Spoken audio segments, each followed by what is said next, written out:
Today we are going to see networks theorem MCQ. These are important MCQ which is asked in AE previous year questions. Okay, let's get into the question. First question: current through 2 ohm resistor in the network shown is. Okay, they are given one circuit and we have to find the current through 2 ohm resistor. Okay, first we have to redraw this circuit. Okay, let's see. If we redraw the circuit, it resembles like a Wheatstone bridge. In Wheatstone bridge, under balance condition, the current through the central arm. That means the current through the galvanometer side, galvanometer is connected to the central arm. So the current through this branch, especially in the 2 ohm resistance is 0. So the current through 2 ohm resistor is 0 amps. When we just look at this circuit, we don't get the answer. So we have to just redraw the circuit and find the answer. We don't do any calculation. Just uh, read on the circuit and find the answer. It is very simple questions. So current through the 2 ohm resistor is 0. Okay, the next one: point out the wrong statement. In the node voltage technique of solving networks, the choice of the reference node does not.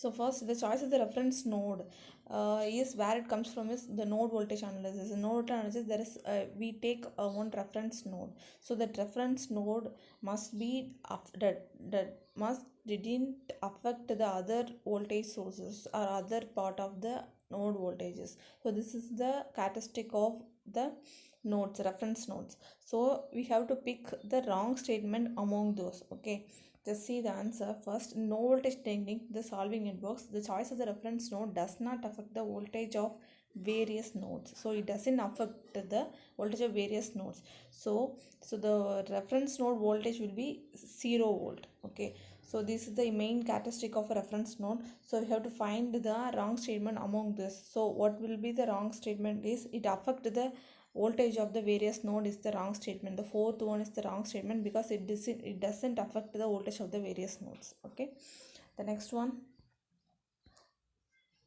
the Norton resistance between the terminal A and B in the circuit. Okay, we have to find the Norton resistance. It is similar to Thevenin resistance also. So what we mainly concern about this question was first what we have to do when the current source and voltage source in this circuit.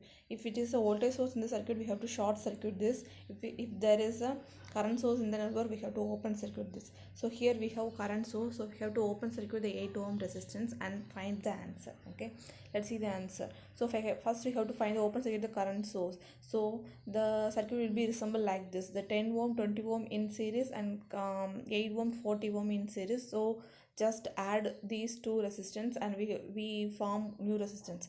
Then these two resistance 30 and 122 ohm resistance are in parallel, so we have to find the parallel equation. So then we have to find the Norton's equivalent resistance answer. Okay, so the answer was 24 ohm is the correct answer.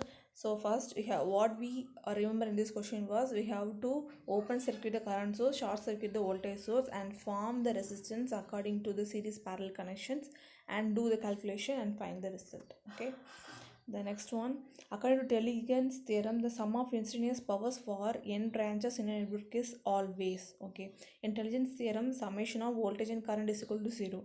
The voltage into current in terms of power. So intelligence theorem, the instantaneous powers for n branch in a network is always equal to 0 is the right answer. And we have to study some of the important points in intelligence theorem was first one: instantaneous power for n number of branches in the electrical network is 0.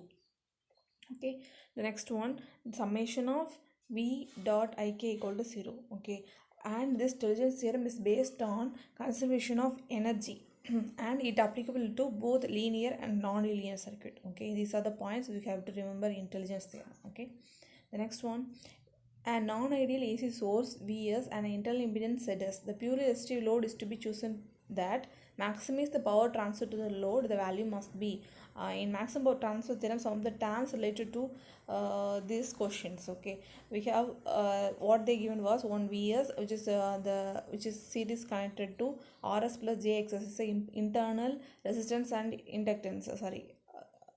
Reactance, and it is seriously connected to load resistance. So load is the resistance value and the source is the resistance plus reactance value. What we have to do in this case to find the maximum power transfer was maximum power transfer theorem. load resistance is equal to source resistance. Okay, but the load is resistance and the source is resistance plus inductance. So what we have to do was just take the square root of r square plus x square. That means the magnitude, we have to find the magnitude of ZS. Then we have to find the RL value, which is the maximum resistance, which is the load resistance, give the maximum power transfer occur in this circuit. Okay, so RL equal to root of r squared plus x squared is the right answer. So the correct answer here was the magnitude of ZS. Magnitude of ZS means root of r squared plus XL squared is the right answer. Okay, the next one, for a linear network shown below, VA characteristic of the given figure. Okay, they give a VA characteristic of the figure, the value of the Norton's equivalent current and the resistance. We have to find the Norton equivalent current and the resistance. Okay, it's a linear network, the current will be flown like this, and the voltage also there. Okay, in across the load, and we have to they give a voltage current characteristic map also. So we have to find the current and resistance. In this graph we have to find the short circuit current and the open circuit voltage. It is very easy. When we get a short circuit current, the voltage is 0 means the current will be -6. So the current is 6 is the short circuit current is the minus of I is the right answer. So it faces the opposite direction of current. Okay, let me show you. Okay, when voltage is equal to 0, the current is -6 amps. So then for short circuit current, the current is the opposite direction of I. The direction is here, but this current direction is here. So it's minus of I is the right answer. So ISC is equal to 6 amps. So we have to find we find the short circuit current, it is 6 amps. Now we have to find the orthogonal value. We have to find VThevenin and I short circuit current. We already find I short circuit current. How to find VThevenin is the open circuit voltage. For open circuit voltage, from the VA characteristic, for open circuit voltage, the current is 0 means that is the open circuit voltage, that is also called VThevenin. That is 3 volt is the right answer. So VThevenin is 3 volt and the ISC is 6 amps. Then the orthogonal is 0.5 amps is the right answer. So what's the answer here was the third option. 6 amps is the short circuit current and 0.5 ohm is the orthogonal resistance. Okay, that's all about today. Okay, if you have any doubt in this question, please write it down in the comment below. Thank you so much for your valuable time. Thank you, friends.